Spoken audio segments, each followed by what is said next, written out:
से भेंट करनी होगी। विचार कीजिए महाराज, क्या आप बिना किसी शंका के कह सकते हैं कि कौन सी पंखुड़ी पहली है और कौन सी 8वीं? उस दुष्ट से भेंट करना स्वयं कीचड़ में उतरने के समान है प्रभु। कमल पुष्प प्राप्त करना हो तो कीचड़ में उतरना पड़ता है नारद। आपका आदेश तो मैं स्वप्न में भी नहीं टाल सकता प्रभु। कंस कालियानाग के बारे में जान गया है, पर वो उसका सामना करने का साहस नहीं कर पाएगा। मैं आतुर हूँ प्राप्ति, मूर्ख नहीं। मेरी बुद्धि फिर नहीं गई है। मैं स्वयं उस कालिया जैसे महाविषैले सर्प के सामने खड़ा हो जाऊं और अपने ही काल को आमंत्रित कर लूं।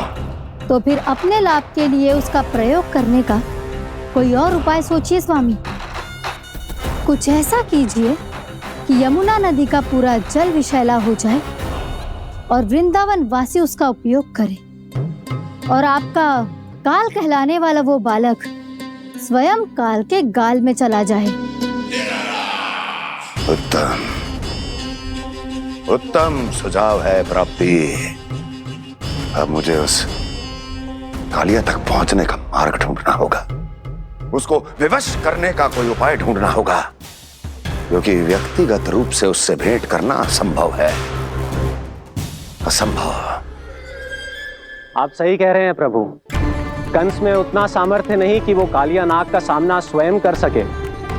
वैसे तो कालिया गरुड़ देव का भी सम्मान नहीं करता, तो फिर वो कंस का सम्मान क्यों करेगा भला? नहीं करेगा, पर कंस तुम्हारा सम्मान अवश्य करेगा नारद। तुम्हारी बातें भी सुनेगा और मानेगा भी। ये मेरी योजना का बहुत ही महत्वपूर्ण भाग है।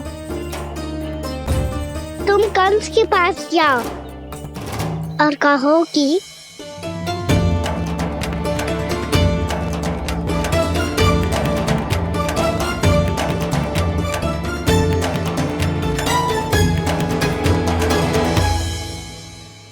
संतान अपने माता पिता को तीर्थ का सौभाग्य दिलाती, और मेरा लल्ला कितना महान कि उसने हमारे घर को ही तीर्थ बना दिया।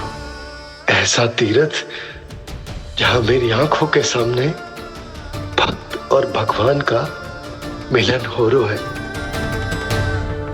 जो आज्ञा प्रभु।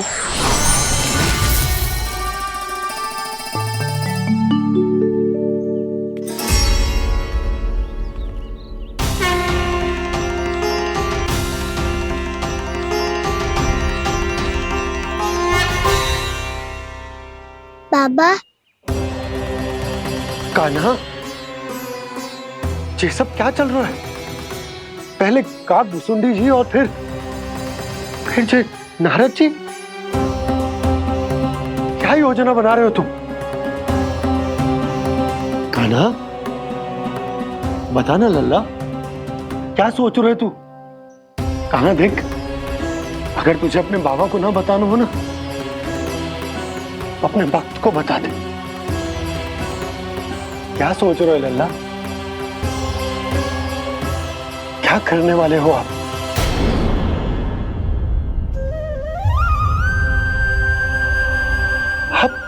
आप इतने दुखी क्यों हो? कान्हा, कान्हा, क्या होगा? क्योंकि मुझे आभास हो गया है बाबा, समय आने वाला है। कौन सा समय आने वाला है लल्ला?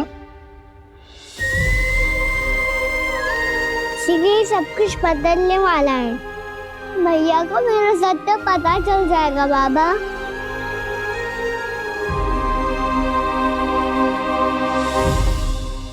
पर लल्ला, इसका काक भुसुंडी और कालिया नाग से क्या संबंध है?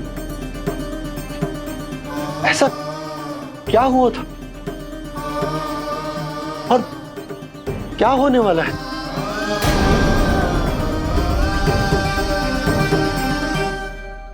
जो होने वाला है बाबा, उसका संबंध उससे है जो सैकड़ों वर्ष पहले हुआ था।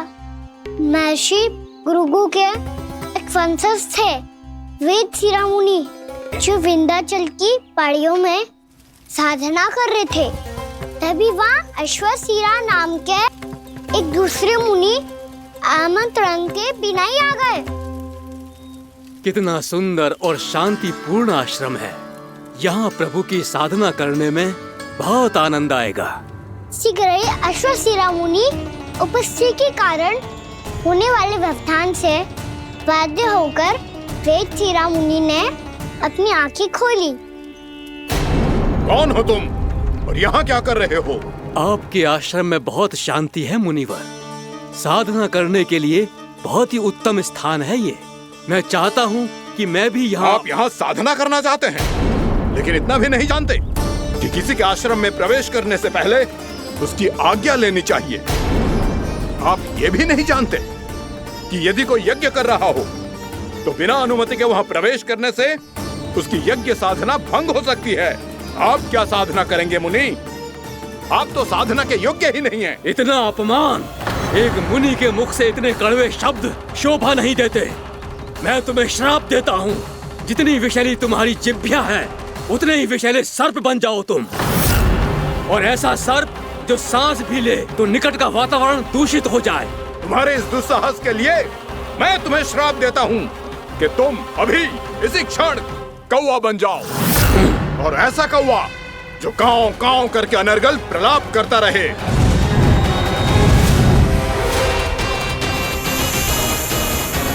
ये मैंने क्या किया? ये मैंने क्या किया? क्रोध के कारण दोनों ने एक दूसरे को श्राप दे दिया। पर दोनों ही मेरे भक्त थे, और भगवान होकर मैं अपने भक्तों को इतनी कठिनाई में कैसे देख सकता था। इसीलिए जिस संकट में उन दोनों ने अपने आप को फंसा लिया था, उसका समाधान करने में मैं उनके पास गया। देखिए ना प्रभु, ये क्या हो गया हमसे। हमारी रक्षा कीजिए प्रभु, मार्ग दिखाइए हमें। क्रोध पर नियंत्रण ना होने के कारण आप दोनों ने एक दूसरे को बहुत ही भीषण संकट में डाल दिया है। आप दोनों ही तपस्वी, तप के बल से दिए गए आपके श्राप को लौटाना भी संभव नहीं है। प्रभु कोई तो उपाय होगा, हम आपके शरण में हैं प्रभु। अपराध तो हमसे हुआ है प्रभु, पर अब आपसे ही आशा है। कुछ ऐसा कीजिए भक्त वत्सल, जिससे हम दोनों के श्राप का प्रभाव कुछ कम हो जाए। आप दोनों ही मेरे भक्त हैं, इसलिए आपकी पीड़ा का निवारण करने का एक उपाय है मेरे पास। वेदशिरा मुनि, जब आप कालिया नाग बनेंगे तो आपको मेरे चरणों को अपने शीश पर धारण करने का सौभाग्य मिलेगा। और अश्वशिरा मुनि, आप काग योनि होने के बाद भी आप श्रेष्ठतम ज्ञान और सर्वाधिक यौगिक सिद्धियों के स्वामी होंगे और प्रवचन दिया करेंगे। इसके बाद अश्वशिरा मुनि काकभूषुंडी बन गए, जिन्होंने आगे चलकर स्वयं गरुड़ देव को रामायण सुनाई। और मुनि वेदशिरा महर्षि कश्यप और देवी कत्रियों के पुत्र कालिया नाग बनकर जल में। और अब वही कालिया नाग जमराज में, जिनके कारण जानकी के प्राण लगभग चले ही गए थे। अब कालिया नाग को उचित स्थान पर भेजने का समय आ गया है बाबा। पर ये तो अच्छी बात है कान्हा, वेदशिरा मुनि को दिया हुआ तुम्हारा वचन भी पूरा हो जाएगा, जमुना जी की शुद्धि भी हो जाएगी। इस सब के बाद भी तुम दुखी क्यों हो? क्योंकि इसके बाद मैया के सामने मेरा रहस्य खुल जाएगा बाबा। उन्हें पता चल जाएगा कि उनका बालक कोई साधारण बालक ना है। भविष्य में जो होने वाला है उसे सबके सामने घटने से रोकना मेरे लिए भी संभव ना होगा। मैया को सब पता चल जाएगा। क्या पता चल जाएगा रे मुझे?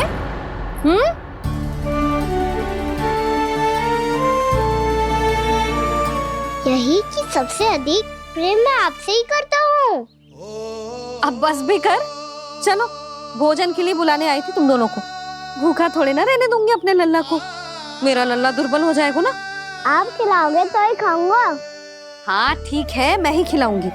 अब चल, आओ जी, चल।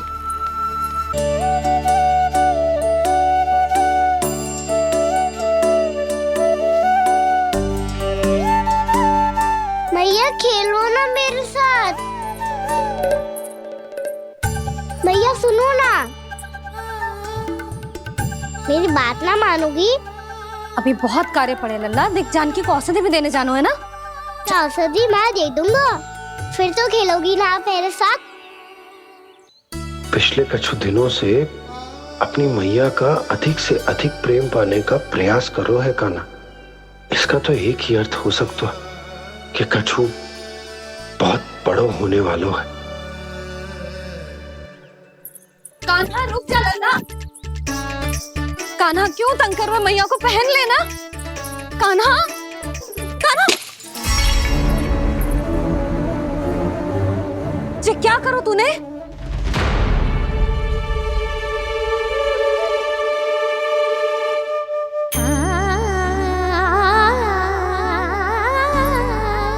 अच्छा ठीक है, अब मुंह लटकाने की आवश्यकता ना है। ये ले।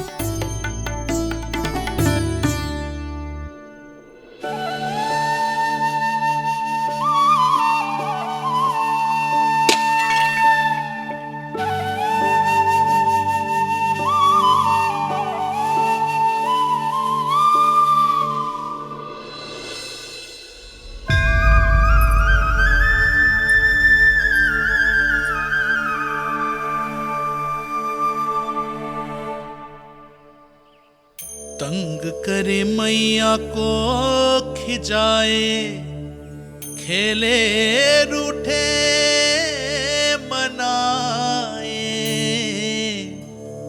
लीला अनोखी करके शरारत, कान्हा दंड भी पाए।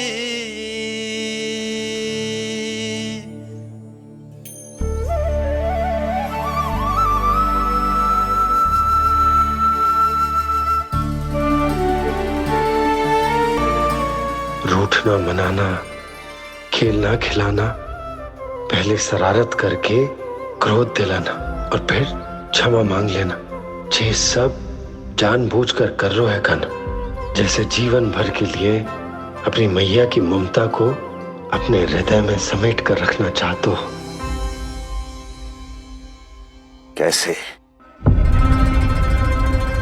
कैसे करूं उस कालिया से मित्रता, कैसे करूं उसका उपयोग?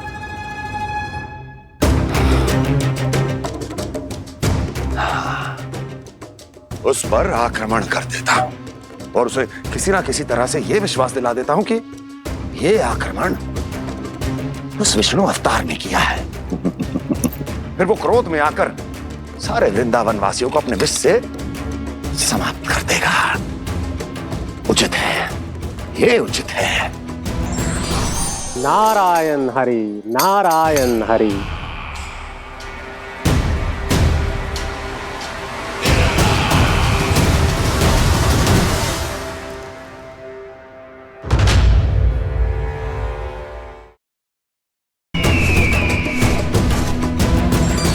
नारायण हरि, नारायण हरि।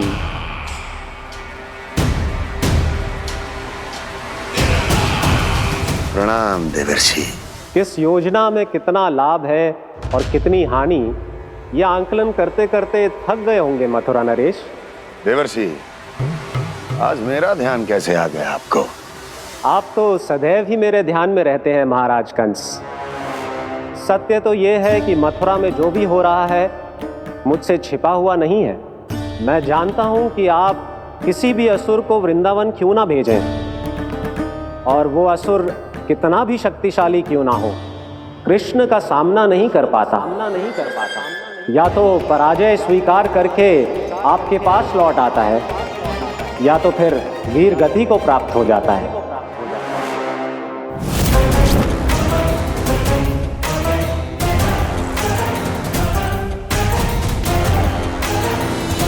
वाह, मुझे मेरी असफलताएं स्मरण कराने आए हैं, मेरे घाव को खुरेदने आए हैं, उन पे नमक छिड़कने आए हैं। मित्र को शत्रु समझने की भूल मत कीजिए महाराज कंस। मैं तो आपकी सहायता करने आया हूं। हाँ, और मेरी सहायता। कृष्ण विष्णु अवतार है, आप विष्णु के भक्त हैं। मैं हूं विष्णु द्रोही, फिर भी तो आपके आराध्य को हानि पहुंचाना चाहता है, उसकी सहायता करना चाहते हैं आप। क्या आप निश्चित रूप से कह सकते हैं कि आप ब्रह्मांड के सभी नियमों को अच्छी तरह समझते हैं? अवश्य।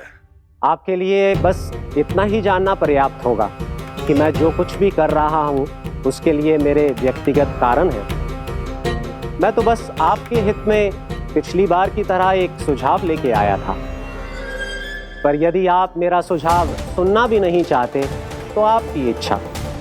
नारायण हरि, नारायण हरि। कारण चाहे जो हो, इनके पिछले सुझाव के कारण ही आज मेरे शत्रुओं की संख्या कम है। अन्यथा मैं देवकी के अन्य पुत्रों को भी जीवित छोड़ देता, और आज वो सब अपने भाई के साथ मिलकर उसकी शक्ति को अनेक गुना बढ़ा देते। ठहरिए देव ऋषि।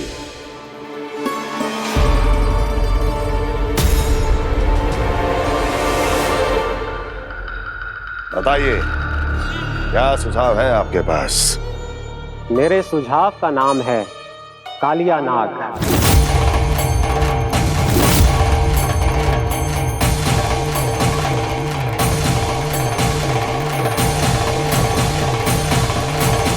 उसके विषय में मैं जानता हूं देवर्षि।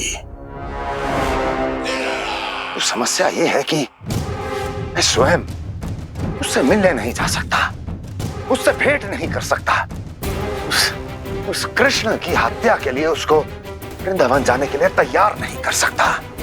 तो मत जाइए उसके सामने, और ना उसे भेजिए कृष्ण के सामने।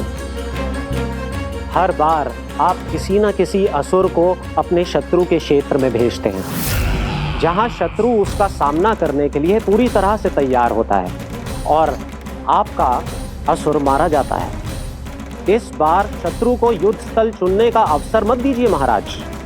इस बार योजना का जाल ऐसे बुनिए कि कृष्ण स्वयं उसके पास जाने के लिए विवश हो जाए। कालिया नाग स्वयं काल है, मृत्यु का दूसरा नाम है। उसके विष का उपयोग अपने लाभ के लिए कीजिए महाराज। वैसे कालिया के विष की अधिकता का अनुमान तो होगा ही आपको।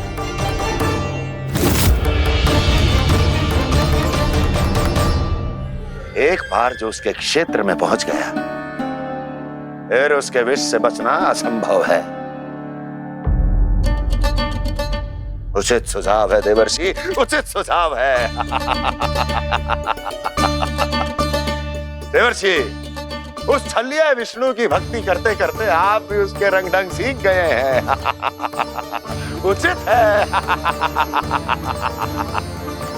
उचित है।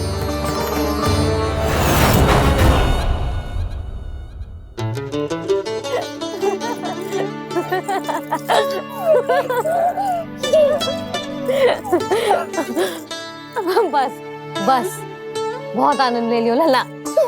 बस अब दूध पी ले। ठहर ठहर, गर्म है। जी ले ले।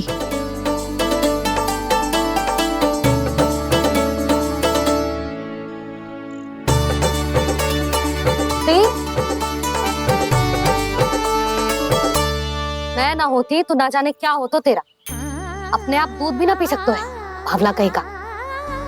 आपकी इस प्रेम के लिए तो मैं धरती पे आया हूँ मैया। मैं भी यही सोच रहा हूँ यशोदा, कि तुम ना होती तो मेरा क्या होता।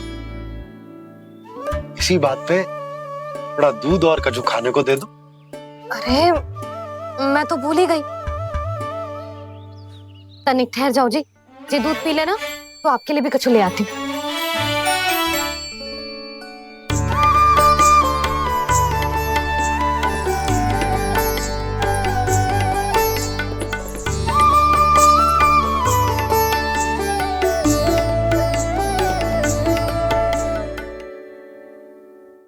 प्रणाम महाराज।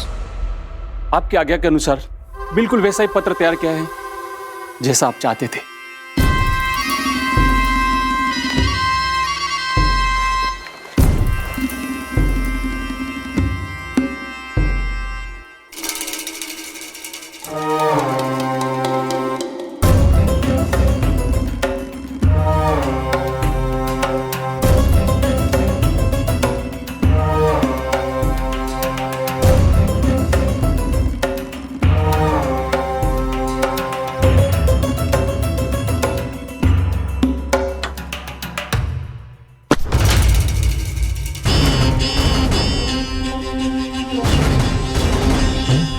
कृष्ण जन्म से लेकर आज तक ये मेरी सबसे महत्वपूर्ण योजना है। इसका सफल होना निश्चित है दूत, किंतु केवल वही करना जैसा मैंने कहा है। जाओ।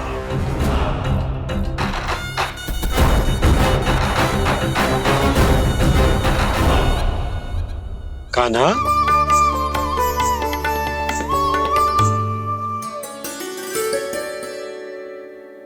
क्या होगा? बाबा, मैं चाहता हूँ कि मैया की स्वमता क्रिस्टल फ्रेम की वर्षा मुझ पे सरतेव ऐसे होते रहे। वो तो होती रहेगी लल्ला। अपने लल्ला के लिए किसी मैया का प्रेम कभी कम हो सकता है भला? नंदराज, वो मथुरा से एक दूत आयो है महाराज कंस का राजपत्र लेके।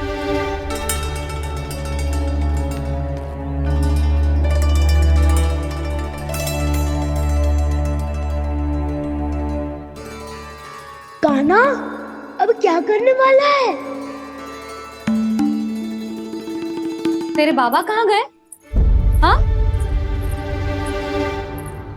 कंस मामा का खेल आरंभ हो गया है, पर मैया वो सब सुनेगी तो व्यर्थ चिंतित हो जाएगी।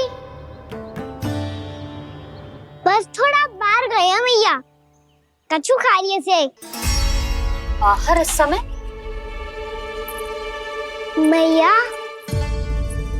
क्या होगा? मैया देखो ना, पीठ पे कुछ हो रहा है। मेरा हाथ ना पकड़ो, आप करो ना। दिखा। यहाँ? क्षमा करना मैया, पर अभी बाबा को ही संभालने दो ये सब। कहिए, क्या संदेश लाए हैं आप? नहीं नंदराज, नहीं।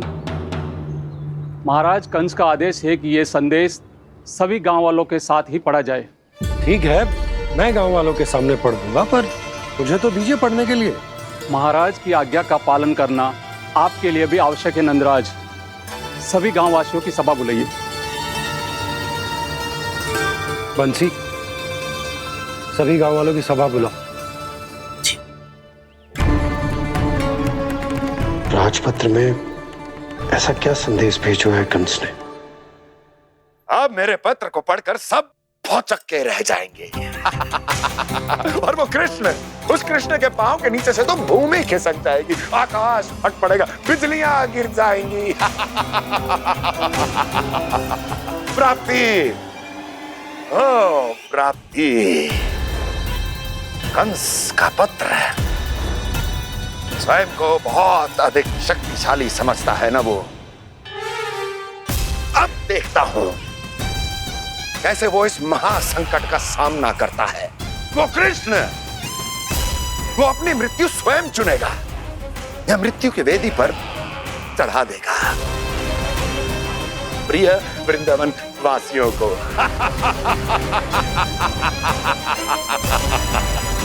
अब आएगा आनंद प्राप्ति, अब आएगा आनंद।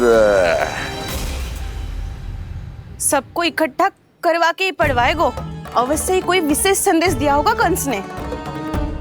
मैं भी यही सोच रही हूँ सुलक्षणा जीजी, कछु ना कछु तो विशेष है, पर जे हो क्या सकता है? हाँ, बात तो सही है। ऐसा क्या हो सकता है? सभी गांव वासियों के सामने कहा जाए, कछु तो विशेष अवश्य लग रहा है। बाहर तक कोलाहल क्यों हो रहा है? मैया, मैया, अब क्या होगा? मैया देखो ना, सर पे कछु हो रहा है। लल्ला, नारायण ने तुझे हाथ दिए हैं ना?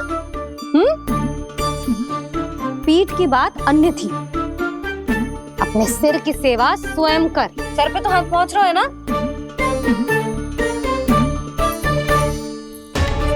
मैया सुनो ना, मैया देखो ना, तीव्र कर कछु हो रहा है। मैया देखो ना, तीव्र कछु हो रहा है।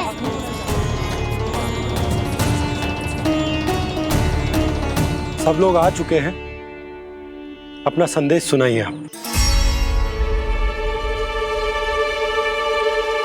गोपराज नंद और सभी वृंदावन वासियों को सूचित किया जाता है कि मथुरा अधिपति और आप सभी के महाराज कंस ने कल सुबह भव्य पूजा का आयोजन किया है। इसके लिए राज्य को वृंदावन के क्षेत्र के निकट यमुना नदी के मध्य में खिलने वाले 1 कोटि कमल के पुष्पों की आवश्यकता है। इसीलिए आप सभी को यह आदेश दिया जाता है कि ये सभी कमल के पुष्प प्रथम पहर से पहले राजसभा में पहुंचा दिए जाए। सारे वो भी प्रथम पहर से पहले कैसे हो सकते हैं? यदि आप ऐसा करने में असफल रहे तो इसे राज आज्ञा का उल्लंघन माना जाएगा और राजद्रोह के आरोप में आप सभी को कड़े से कड़ा दंड दिया जाएगा। स्मरण रहे, यदि कल की पूजा में इन 1 कोटि कमल के पुष्पों का ना पहुंचने के कारण कोई व्यवधान आया तो समस्त वृंदावन वासियों को दोषी माना जाएगा और पूरे गांव को निवासियों सहित धूल में मिला दिया जाएगा। कल प्रथम पहर तक का ही समय है आप सबके पास।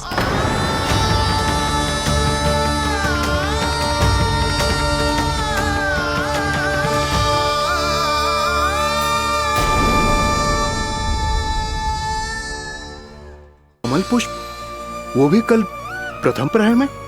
ऐसे कैसे संभव है? और कोई साधारण पुष्प ना, यमुना नदी के मध्य खिलने वाले विशेष कमल के फूल चाहिए उन्हें। लेकिन यमुना नदी में तो कालिया नाग ने विष घोल के रखा है, तो फिर कैसे हो पाएगा? यह संभव है। हमारी मृत्यु का संदेश भेजा राजा कंस ने। सदैव की भांति इस समस्या पर भी गांव के बड़े ही विचार करेंगे। बालकों का यहाँ होना उचित ना है।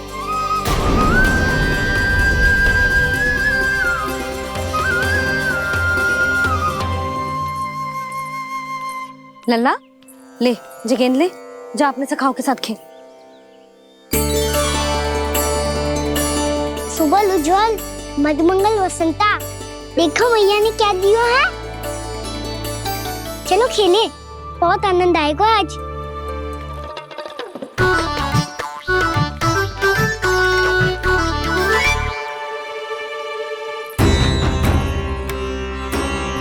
भानु, बंसी, जाओ और शीघ्र ही वो घेरे का कार्य समाप्त करो।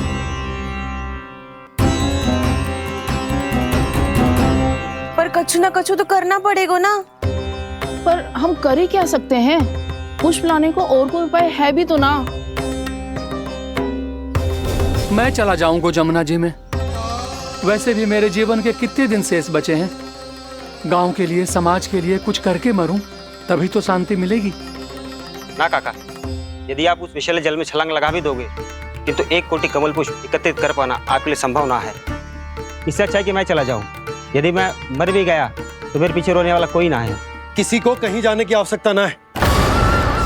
गोप नरेश होने के नाते ये मेरा कर्तव्य है कि मैं आप सबकी रक्षा करूं। नंदराज, आपको जाना है तो जाओ। हरिया, काका, भैया सब चले जाओ। लेकिन आपको पता है वहाँ का जल कितना विषैला है।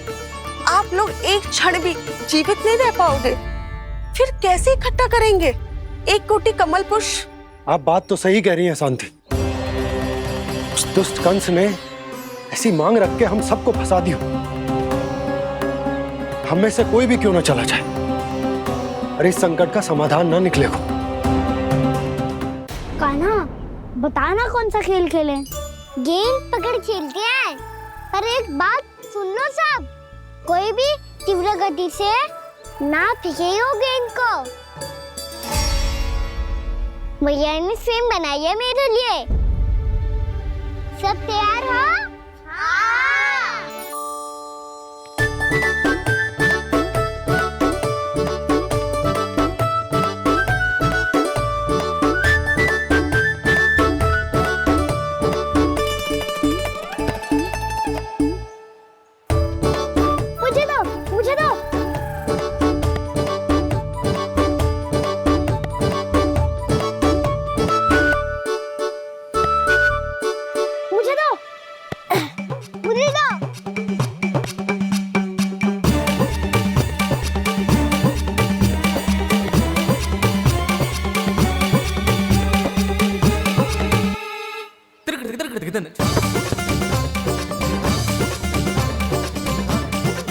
कान्हा, इतनी धीरे से फेंकेगो तो कैसे आनंद आएगो?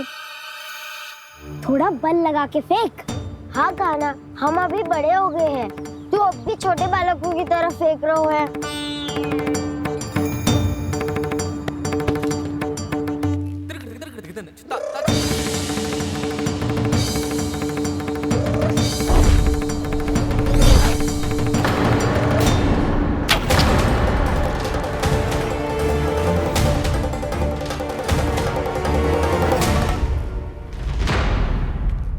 दीदी जी क्या करो कान्हा, गेंद तो डूब गई।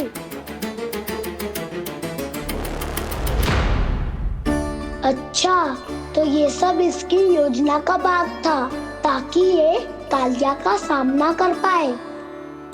तुम सबने तो कही थी तीव्र गति से फेंको, देखो फिकवा दी ना मेरी गेम मुझसे नदी में। अब मुझे जाके लानी पड़ेगी। रुक जा कान्हा, रुक जा कान्हा। जी क्या बोल रहे थे कान्हा? इसमें तो बहुत संकट है। कोई भी संकट मेरी मैया का उपहार खोने से बड़ा ना है। बहुत प्रेम से बना के उन्होंने दी थी। हे नारायण, कोई उपाय समझ में ना आ रहा है। मैया, अब कैसे करेंगे हम अपने गांव की रक्षा? कीड़े पड़ेंगे उस दुष्ट को। यदि उसके कारण किसी के प्राण चले गए तो कौन सा फल मिलेगा उसे इस पूजा का? तुम सही कह रही हो यशोदा, हमारे पास कोई और दूसरा विकल्प भी तो ना है। यदि हमने मथुरा की राज आज्ञा का पालन ना किया तो इसका दुष्परिणाम पूरे गांव को भुगतना पड़ेगा।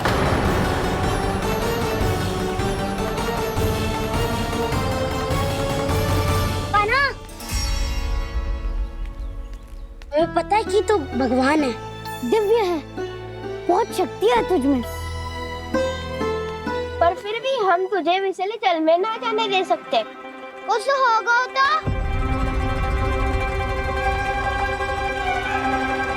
तुम सब इतनी हट कर रहे हो तो ठीक है, ना जाऊंगा।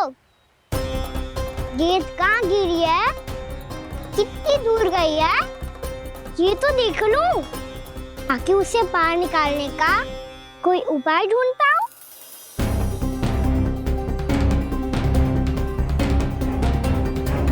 हाँ।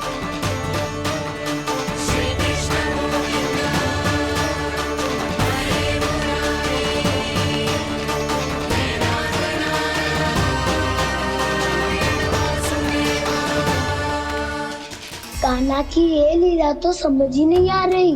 पहले इसने देवश्री नारद को मथुरा जाकर कंस को भड़काने के लिए कहा, फिर स्वयं ही दुखी भी हो गया कि अब इसका रहस्य सबके सामने खुल जाएगा। और अभी स्वयं ही तो इसने कहा था कि गेंद बहुत महत्वपूर्ण है, फिर स्वयं ही उसे नदी के विषैले जल में फेंक दिया।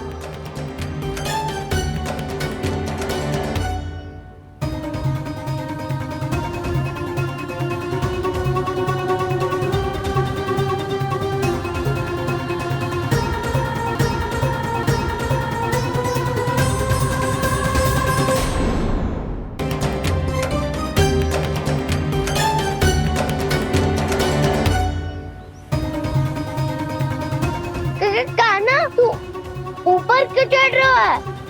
अरे ऊंचाई से देखूंगा तभी तो गेंद दिखेगी।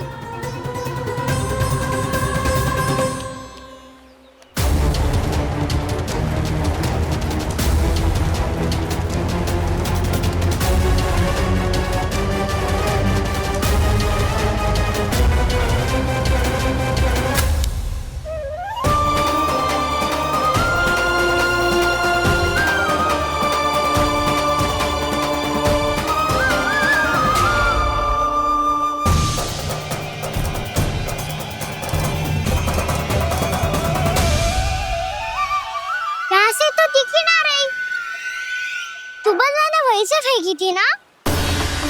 ना वहाँ से फेंकी थी। कहाँ से? देखा ना, वहाँ से। समझ ना आ रहा, ठीक ठीक बताना कहाँ से फेंकी थी?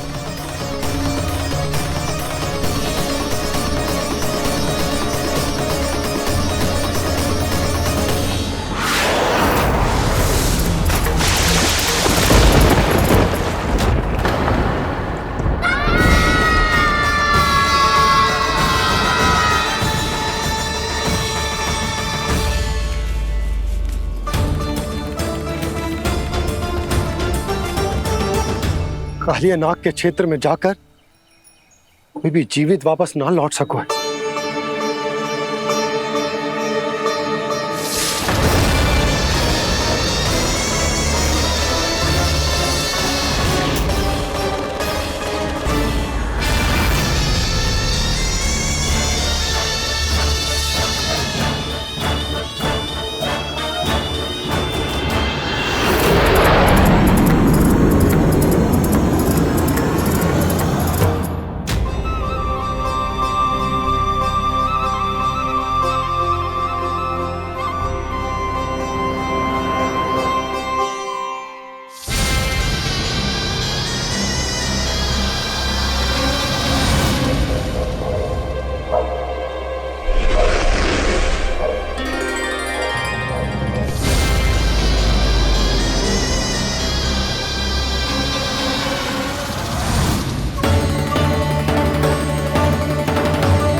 ये क्या किया वाना ने? कालिया नाग तो उसे देखते ही निकल जाएगा।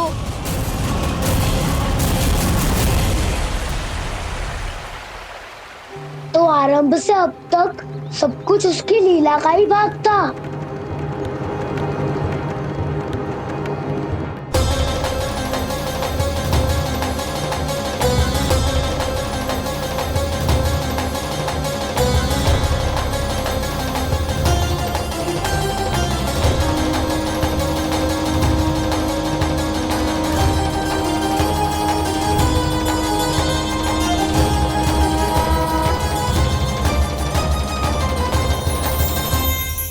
इतना सुंदर रूप, मन मोहने वाली मुस्कान, अद्भुत तेज और भगवान जैसी दिव्यता। कौन हो तुम? हाँ, तुम्हें देखकर तो हम सब सम्मोहित ही हो गए।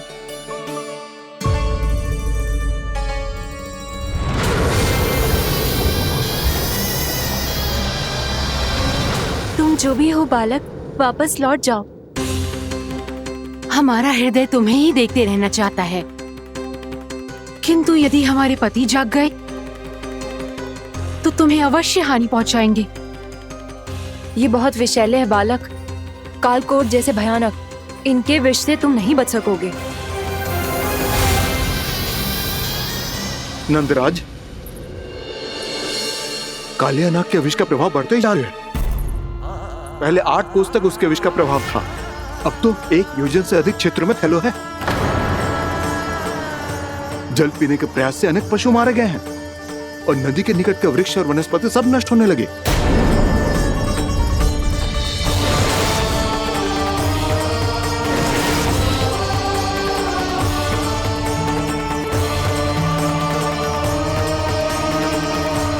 इनके विष की तीव्रता इतनी अधिक है बालक कि इनके संपर्क में आने वाले को तड़पने का भी अवसर नहीं मिलता। इनके विष की अग्नि क्षण भर से भी कम समय में प्राण वायु को जलाकर राख कर देती है।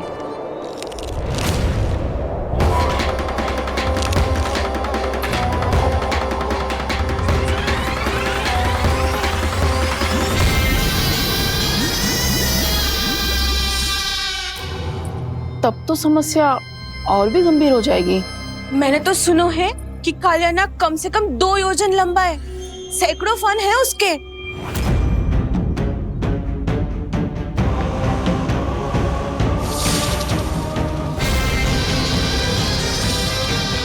इसका अर्थ तो ये है कि हम दोनों ओर से फंस गए। एक और कंस को 1 कोटि कमल पुष्प देने जो कि कालियानाग के क्षेत्र में पड़ते हैं, और दूसरी ओर उस कालियानाग का विष यमुना जी के क्षेत्र में बढ़ता ही जा रहा। इसके कारण हम ही नहीं, निर्दोष पशु पक्षी भी संकट में।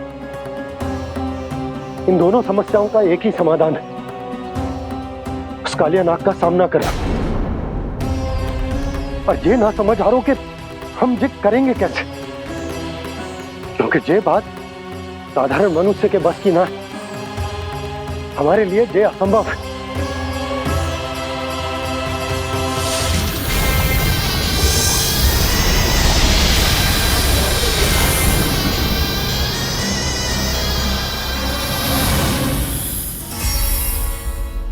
अब तो तुमने अपनी आंखों से भी देख लिया बालक, ये कितने विषैले हैं। नींद में भी विष उगलते हैं। इससे पहले कि तुम्हें कुछ हो जाए, चले जाओ यहाँ से, मान लो हमारी बात। आप सब मुझे जानती भी नहीं और फिर भी मेरी इतनी चिंता कर रही हैं आप। माँ की ममता भेदभाव नहीं जानती। तुम भी किसी के पुत्र हो और हम सब भी माँ हैं। एक माँ को हर बालक में अपनी ही संतान दिखाई देती है, इसलिए हम तुमसे विनती करते हैं, वापस चले जाओ, बचा लो अपने प्राण। मेरी चिंता मत कीजिए, मुझे कुछ नहीं होगा। होगा, अनर्थ होगा यदि ये उठ गए तो।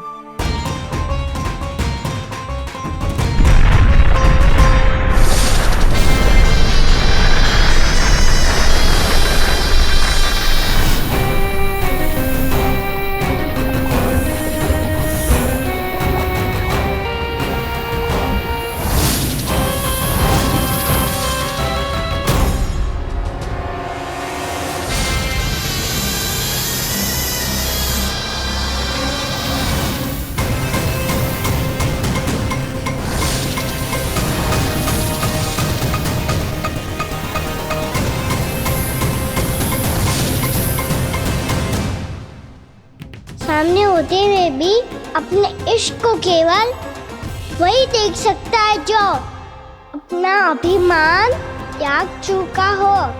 पर पूर्व जन्म में मेरा भक्त होने के नाते मेरा सत्य स्वरूप देख पाने में मुझे इसकी सहायता करनी चाहिए।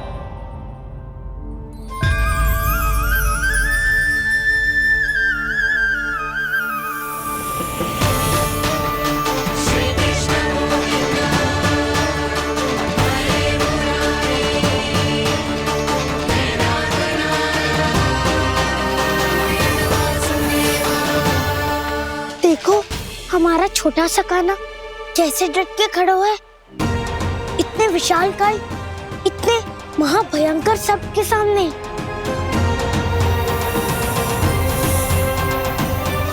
ये कोई भगवान नहीं है जो इसके सामने हाथ जोड़ रही हो तुम सब।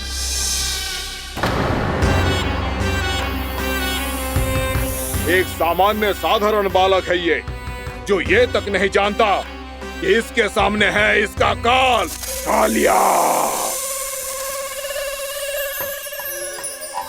तू कौन है बालक? मेरे इतने निकट आकर भी तू जीवित कैसे है? मेरी नहीं, अपनी चिंता करो कालिया। बहुत मनमानी कर ली तुमने। अब बस मैं तुम्हें रोकना हूँ। अब बस मैं तुम्हें रोकना हूँ। बित्ते भर का है तू, मेरे विष के बारे में जानता ही क्या है? और कहता है मुझे रोकने आया है। किससे? किससे रोकना चाहता है तू मुझे? मुझे क्रोध दिलाने की भूल मत कर बालक। अपनी फुंकार से ही तेरी इस मुस्कुराहट को अंतिम मुस्कुराहट बना सकता हूं मैं। शीघ्र बता, कौन है तू और किसने भेजा है तुझे? तुम्हें आवाज भी है कि अपनी पुकारों से तुम कितना विष भूल चुके हो। पवित्र यमुना नदी को कितना दूषित कर दिया तुमने। और यही नहीं, तुम्हारे कारण निकट के जीव जंतुओं, वृक्ष, वनस्पतियों सबको हानि पहुंच रही है। तो क्या, मुझे उससे क्या? मुझे है आप पति हाँ मुझे। तुम्हारे इस व्यवहार से और इसीलिए तुम्हें यहाँ से जाना होगा।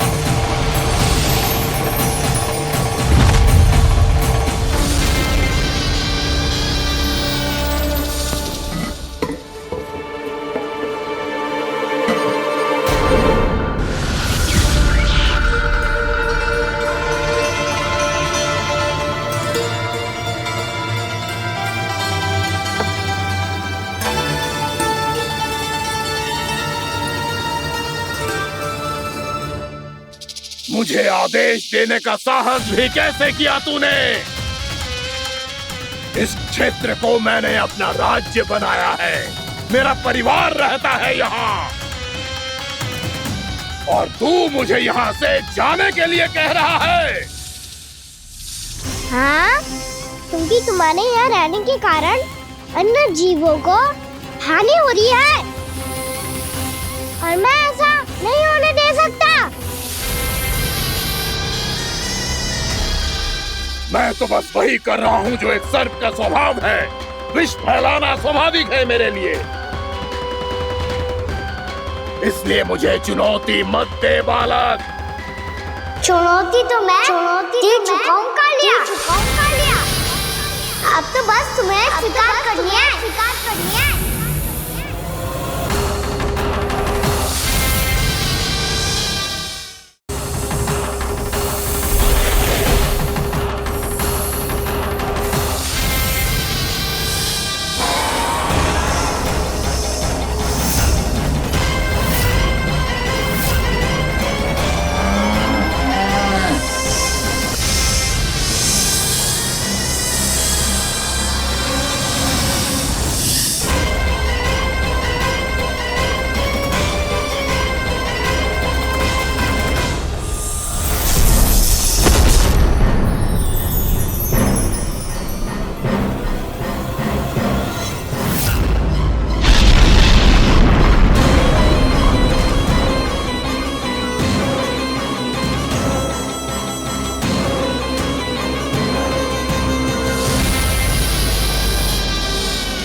मैं भी चेतावनी दे रहा हूँ, यहाँ से चले जाओ। अपनी भूल को पहचानो कालिया, तुम जो कर रहे हो अनुचित है।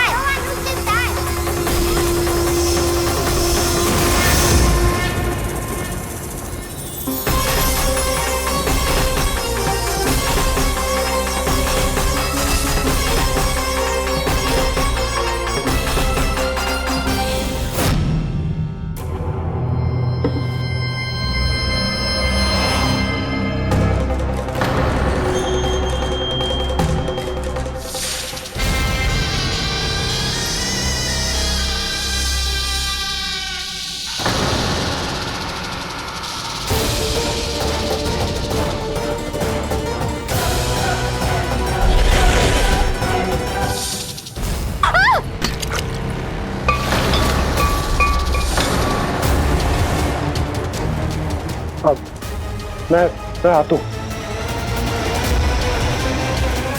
क्या हो गया सुधा?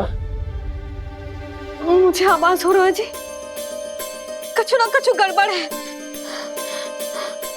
यशोदा, जो समस्या हमारे सामने है, हम सभी उसका समाधान खोजने में जुटे। तो तुम विश्वास करो, मैं कोई ना कोई समाधान अवश्य ढूंढ लूंगा। हम कैसे भी करके वो कमल के पुष्प उस कंस तक पहुंचा देंगे। नाना, समस्या उससे कहीं अधिक है, उससे कहीं अधिक बड़ी, उससे कहीं अधिक भयानक है।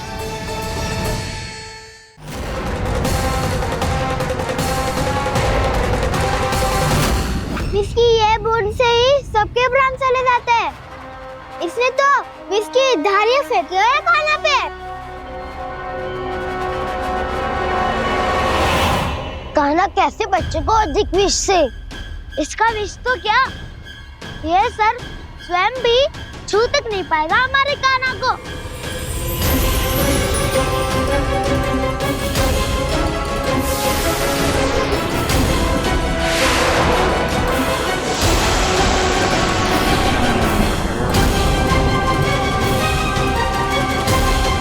तुम्हारे सखा को, मेरे भाई को कोई हानि नहीं पहुंचा पाएगा। ये कान्हा का सत्य चाहे जो हो बलराम, पर अभी तो जो एक बालक ही है ना।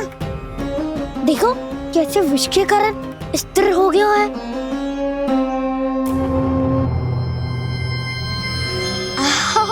हाउ सर्फ ने कितनी आसानी से अपनी पूंछ से बांध लिया है। मुझे यहाँ से भगाना चाहता था ना तू? अब मैं तुझे दिखाऊंगा अपना सामर्थ्य। ये मूर्ख किसे बांधना चाहता है अपनी पूंछ में? उन्हें जिनका विस्तार सारे ब्रह्मांड में है, या उन्हें जो स्वयं अनंत है? पर देवराज, प्रभु ऐसा करने ही क्यों दे रहे हैं कालिया को? आप सब भूल रहे हैं देवगण। कालिया पूर्व जन्म में प्रभु का बहुत बड़ा भक्त था। उसी भक्ति का फल मिल रहा है अब इसे। वैसे भी भक्तों के मन का भाव सबल हो तो भगवान तो सहज ही बंध जाते हैं।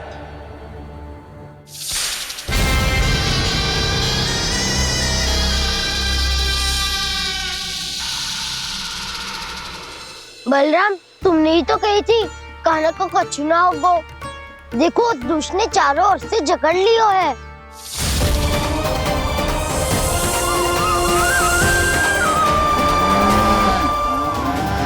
ये क्या कह रही हो तुम? जसोदा जी क्या हुआ? घबरा क्यों रही हो आप? सुलक्षणा, मुझे आभास हो रहा है कुछ बहुत बड़ी अनहोनी हो गई है।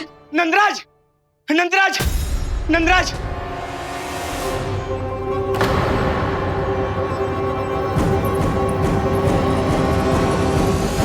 नंदराज, कान्हा ने जमदग्नि नदी में छलांग लगा दी है। कान्हा ने जमदग्नि नदी में छलांग लगा दी है। कान्हा ने जमदग्नि नदी में छलांग लगा दी है। कान्हा जमुना में कूद गया है। मुझे लगा था आज कछु गड़बड़ होने वाली है। मुझे आज कान्हा को ना जाने देना चाहिए था।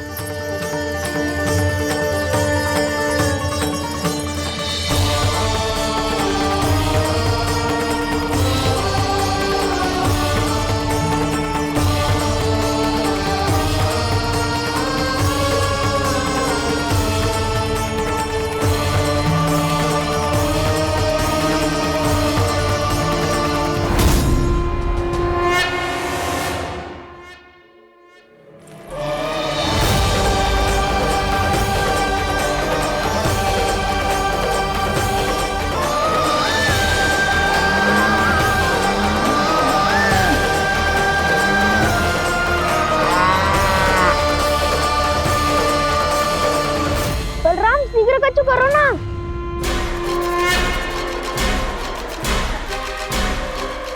कछु भी करो पर कान्हा को बचाओ। नाग बहुत भयंकर है। कान्हा अकेले ना संभाल पाएगा इसे।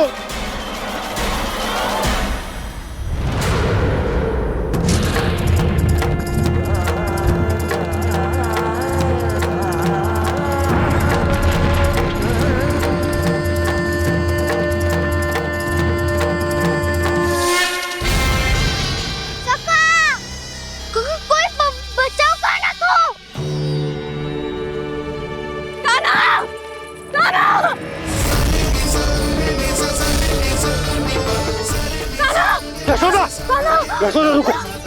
छोड़ दो मुझे, प्लीज छोड़ दो मुझे। जीजी संभालो, बावली हो गई है।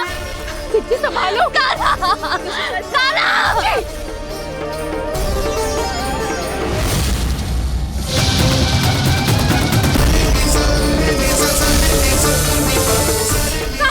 यशोदा, यशोदा रुको। छोड़ दो मुझे, प्लीज छोड़ दो मुझे। जीजी संभालो, बावली हो गई है। जीजी संभालो। कान्हा, कान्हा। देखो अब कैसे तुम्हारे अस्थियों को तोड़कर छोटे छोटे टुकड़ों में बदल दूंगा मैं।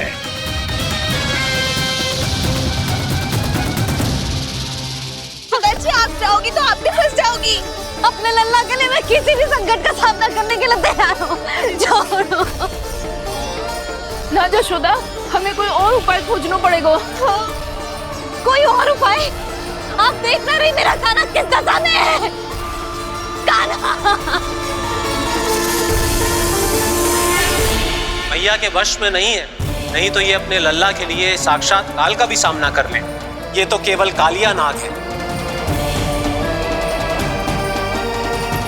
हे नागराज, आप मेरे प्राण ले लो पर कान्हा को छोड़ दो।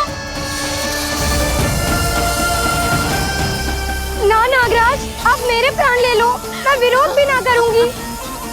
ना नागराज, आप मुझे मार दो पर मेरे कान्हा को छोड़ दो। ना ना ना ना नागराज, मेरे प्राण ले लो, हमारे कान्हा से क्या शत्रुता है आपकी? प्रभु के लिए जो प्रेम यशोदा मैया के हृदय में है, वही इन सभी गोपियों के हृदय में भी है।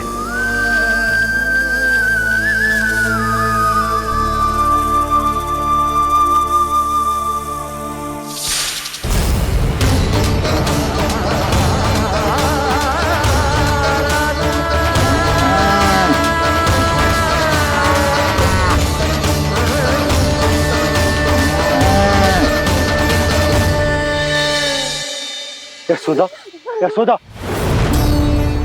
देखो इन गोपियों को, इन गैयाओं को, इन सब के मन में भी तुम्हारी भांति ही ममता भरी हुई। वो सब भी कान्हा से उतना ही प्रेम और स्नेह करती है, उतनी ही ममता से भरी हुई है जितनी कि तुम। तो तुम ही सोचो, जिसके साथ इतनी ममता और इतना स्नेह, इतना प्रेम, उसका कोई क्या कर सकता है? उस काले नाग का वेश इस सब आशीर्वादों के सामने कछु न है। कछु करो जी। उसे बोलो वो मेरे प्राण ले ले, मेरे कान्हा को छोड़ दे। यशोदा,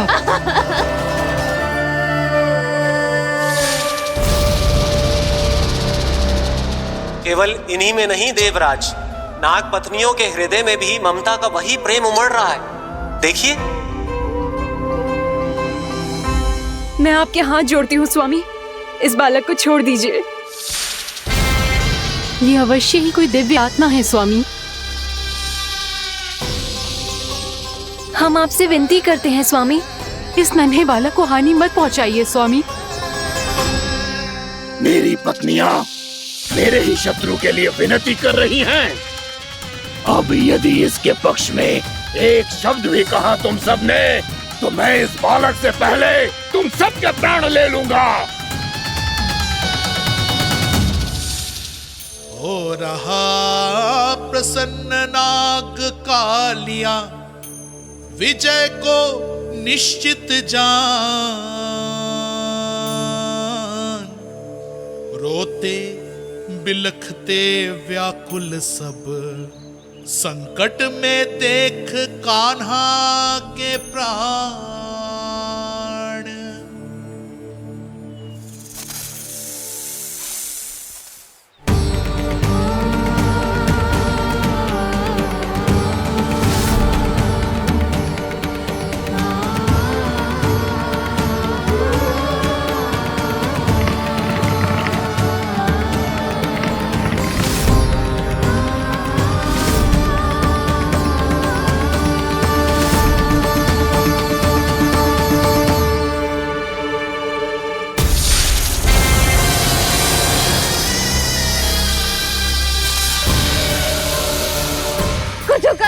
मेरे लल्ला को बचा लो, कोई तो कुछ करो।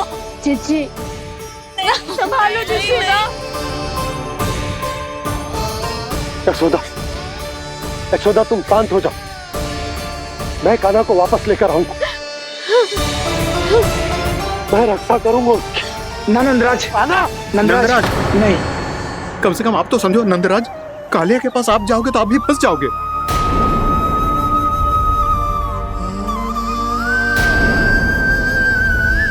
बलराम, तेरा भाई इतनी भीषण संकट में है और तुझे जरा भी दुख ना हो रहा? क्या आप सब अब तक नहीं समझ पाए कि कान्हा सच में कौन है? छोटे बाबा, आप तो उसका सत्य जानते हैं ना?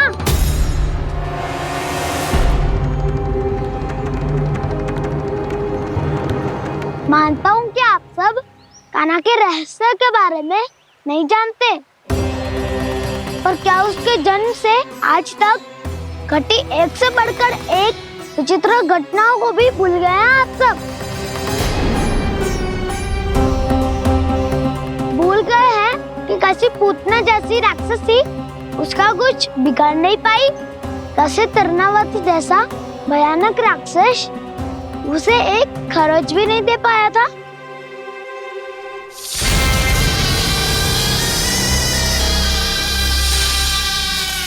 आप सबने अपनी आंखों से देखा था ना, बकासुर से कान्हा की रक्षा करने देवता स्वयं आए थे, पर सत्य तो ये है कि वो सभी देवता भी उस असुर के सामने असमर्थ हो गए थे।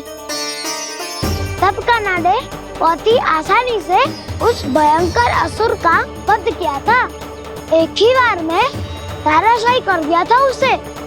तो आप सभी सोचिए, बार बार ऐसे असाधारण कार्य करने वाला बालक साधारण कैसे हो सकता है? अब तो आरंभ से ही सारा सत्य जानते हैं छोटे बाबा। रहस्य छुपाने में सदैव कान्हा की सहायता करते आए हैं आप, और आज आप स्वयं ही उसके सत्य को भूल रहे हैं। और तुम सब भी तो जानते हो कान्हा की शक्तियों के बारे में, तो क्या तनिक भी विश्वास ना है अपने सखा पे? बलराम, जे तू क्या कह रहा है? मैंने जो कहा उसका एक एक शब्द सत्य है छोटी माँ। यदि प्रभु की इच्छा हुई तभी कुछ ही क्षणों में सब कुछ अपनी आंखों से स्वयं अनुभव कर लेंगे आप।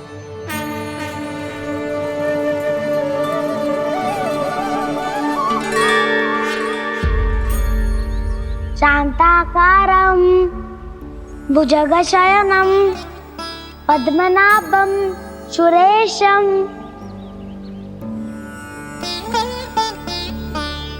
विश्वाधारं गगनसदृशं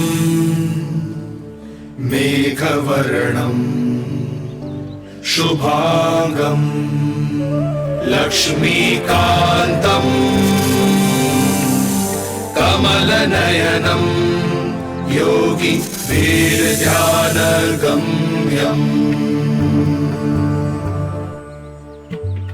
वन्दे विष्णुं भवभयहरं सर्वलोकैकनाथम्।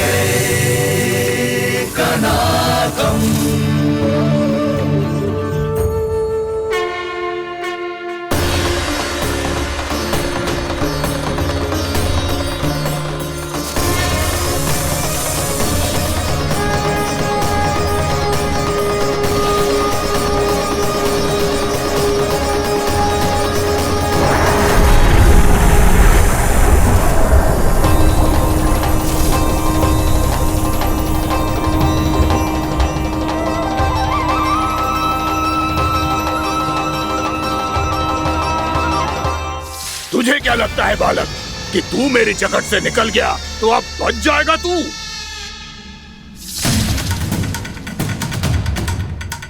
मेरे विष से अपनी प्राण रक्षा करने में सफल रहा, मेरी जगत से भी छूट गया, पर मेरे दंश से नहीं बच पाएगा।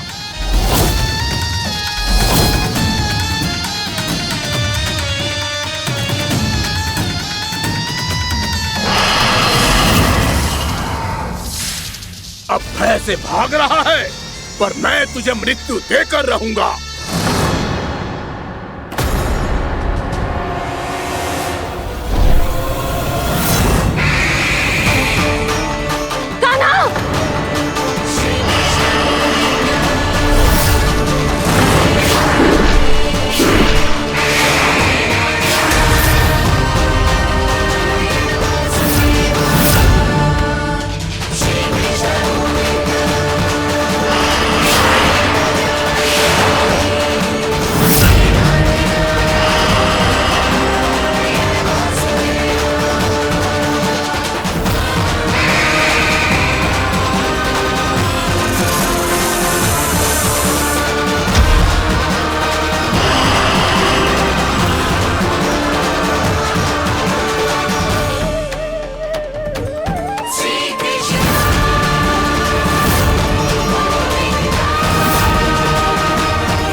नन्हा सा कान्हा कितनी देर भाग पाएगा?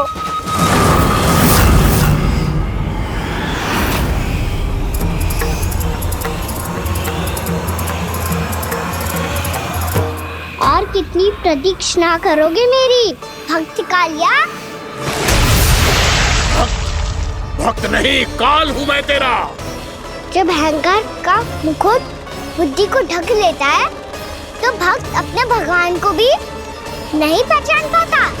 व्यर्थ की पहेली में मत उलझा बालक। ना मैं भक्त हूँ और ना तू भगवान।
उसे छूकर कालिया नाग का हलाहल जैसा विष भी चरणामृत बन गया है और यमुना जी के जल में फैल चुके विष के प्रभाव को भी नष्ट कर रहा है।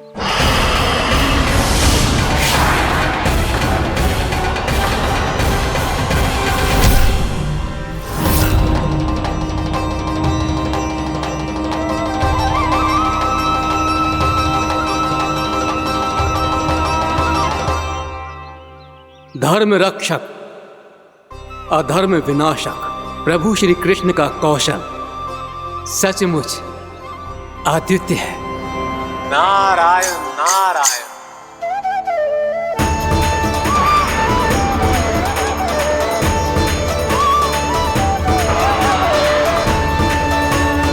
मेरा भाग तुम्हारे भीतर के अहंकार का प्रतीक है कालिया।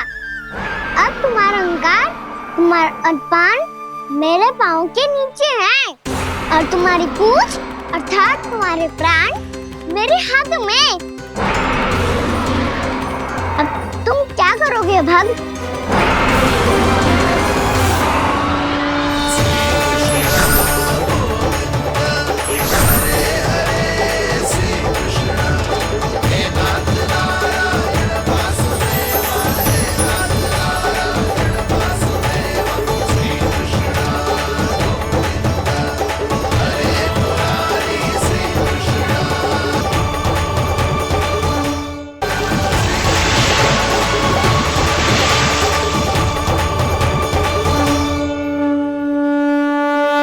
प्रभु, भले ये आपको पहचानने में असमर्थ हो, पर हम सब ने आपको पहचान लिया है। हाँ प्रभु, एक भक्त होने के नाते और एक अर्धांगिनी और माँ होने के नाते मैं आपसे इनके प्राणों की भिक्षा मांगती हूँ। अपनी कृपा दिखाइए और इन्हें क्षमा कर दीजिए। आपके लिए मित्र और शत्रु में कोई अंतर नहीं प्रभु। उसी तरह आपकी कृपा और दंड में भी कोई अंतर नहीं। दोनों दया ही तो हैं, अकारण ही किसी को प्राप्त नहीं होती। हमें विश्वास है कि हमारे पति को मिला ये दंड कोई अभिशाप नहीं है, आपका वरदान है। ये सत्य है प्रभु कि इनसे बहुत से पाप हुए हैं। इनके विष से बहुत सारे जीव जंतु को हानि पहुंची है, पर अब आपके चरण इनके शीश पर पड़ गए हैं। ऐसी कृपा तो बड़े बड़े महान महात्माओं को भी दुर्लभ है, और इन्हें प्राप्त हुआ तो अवश्य ही ये किसी महान पुण्य का ही फल है। हे प्रभु, उन्हीं पुण्य कर्मों की शक्ति का आह्वान कर मैं आपसे विनती करती हूँ, इन्हें प्राणदान दीजिए। मैं अपने इस भक्त को क्षमा अवश्य करूंगी देवियों, यदि ये अपने अहंकार को त्याग कर मुझे पहचान ले तो।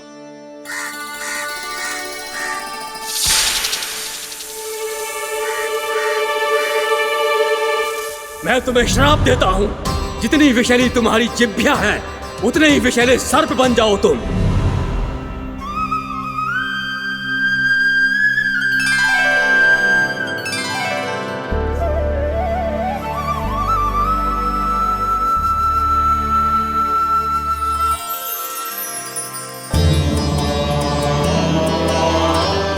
नारायण, मुझे क्षमा कीजिए नारायण। मैं तो आपका परम भक्त था, किंतु मैं आपको पहचान नहीं सका। इसका दंड तो मुझे मिलना ही था, किंतु मैं अब प्रायश्चित करना चाहता हूं। इसके लिए यदि आप मेरे प्राण भी ले लेंगे तो भी मुझे कोई दुख नहीं होगा।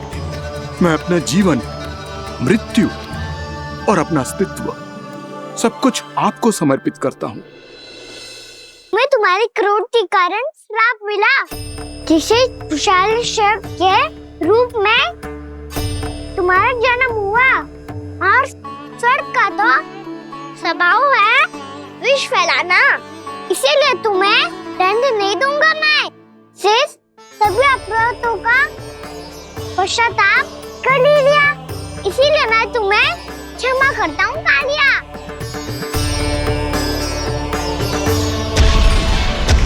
पर तुम्हें यहाँ से दूर समुद्र के बीच जाकर रहना होगा, जहाँ किसी निर्दोष का जीवन तुम्हारे विष से प्रभावित न हो। मैं चाहकर भी आपकी इस आज्ञा का पालन नहीं कर सकता। मैं असमर्थ हूँ प्रभु, क्योंकि यदि मैं इस क्षेत्र को छोड़कर गया तो मेरी मृत्यु निश्चित है। आपसे क्या छुपा है प्रभु? आप तो जानते हैं कि सर्प जाति और आपके वाहन गरुड़ के बीच अनंत शत्रुता चल रही है, जिसका प्रारंभ नागों के द्वीप नागालय से हुआ था।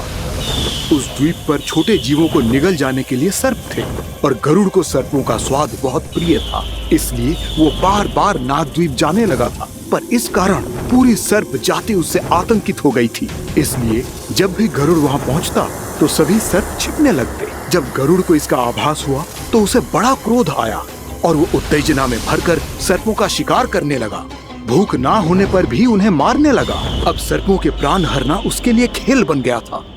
इस भीषण समस्या का समाधान ढूंढने के लिए पूरी सर्प जाति महान सर्प वासुकी के सामने इकट्ठी हुई। हे महान वासुकी, हमारी सहायता कीजिए। नागद्वीप पर गरुड़ ने आतंक मचा दिया है। पहले तो वो हमें अपना भोजन बनाता था, लेकिन अब हम उसके खेल का साधन बन चुके हैं। भूख हो या ना हो, जब तब आकर वो हमारे प्राण हर लेता है। अनुचित हिंसा के इस प्रथा का आरंभ सर्पों ने ही किया है। पहले आप सबने पूरे द्वीप पर अधिकार कर लिया, फिर आहार के साथ साथ आनंद के लिए भी आप सभी ने निर्दोष जीवों की हत्या की। और जब सृष्टि का संतुलन बनाए रखने के लिए गरुड़ आपको अपना आहार बनाने आया, तो आप सब अपने प्राणों की रक्षा के लिए छिपने लगे। तो फिर गरुड़ का उत्तेजित होना तो स्वाभाविक ही था। नागनाथ, जो हमने अन्य जीवों के साथ किया वही अब हमारे साथ हो रहा है, परंतु ये भी तो सृष्टि के संतुलन के विरुद्ध ही है ना? अवश्य है, इसलिए मैं गरुड़ से चर्चा करूंगा। धन्यवाद प्रभु।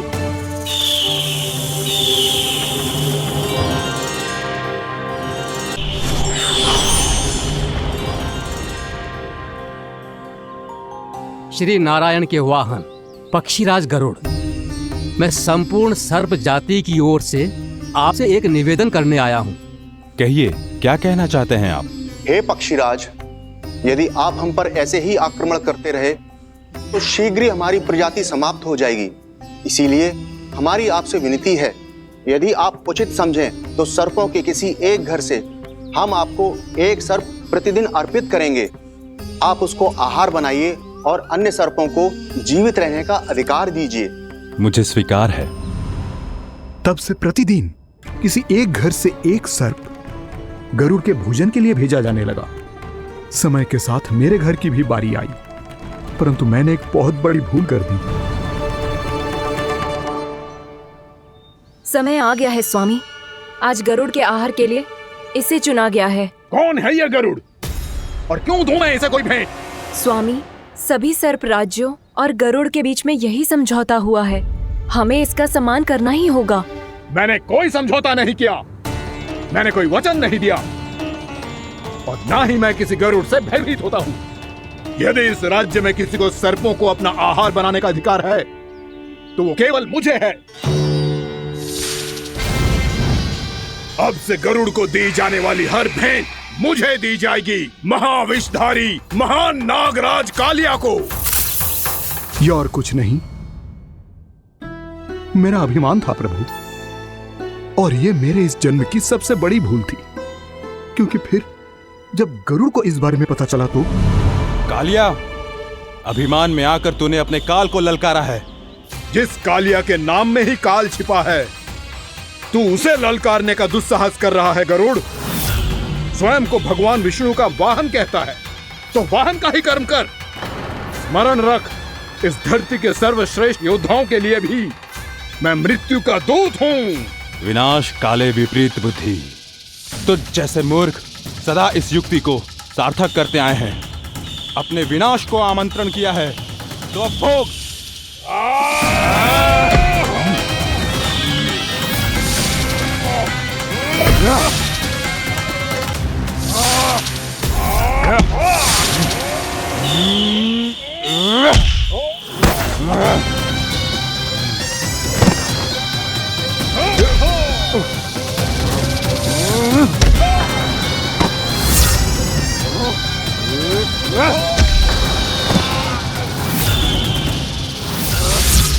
जिसने मेरा भोजन चुराने की धृष्टता की है वो इसी योग्य है। तू मुझे जानता नहीं है गरुड़, मैं महाविषधारी नाग कालिया हूँ। तेरा इतना दुस्साहस कि तूने मुझ पर चरण से प्रहार किया।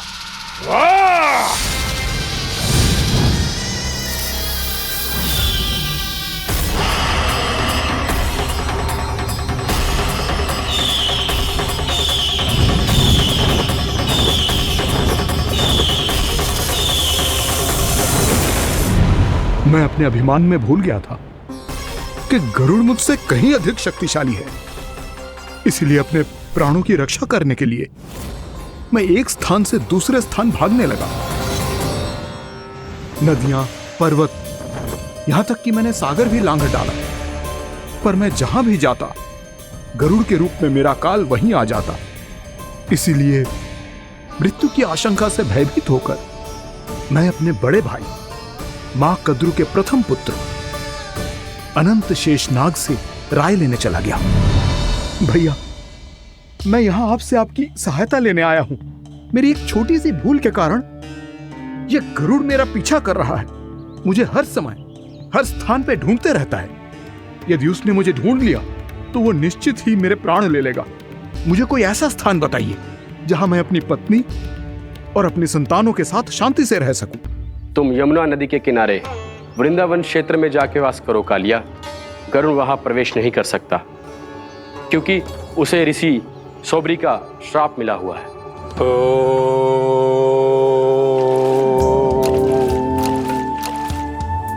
ध्यान और तपस्या का नित्य कर्म करते हुए ऋषि के मन में मछलियों के प्रति प्रेम भाव इतना बढ़ गया कि वो भूल गए सभी जीव खाद्य श्रृंखला का भाग होते हैं और मछलियां भी इस नियम की अपवाद नहीं है। उन्हें मछलियों की अटखेली इतनी अच्छी लगने लगी कि वो इस क्षेत्र के मछुआरों को भी मछली पकड़ने की अनुमति नहीं देते थे।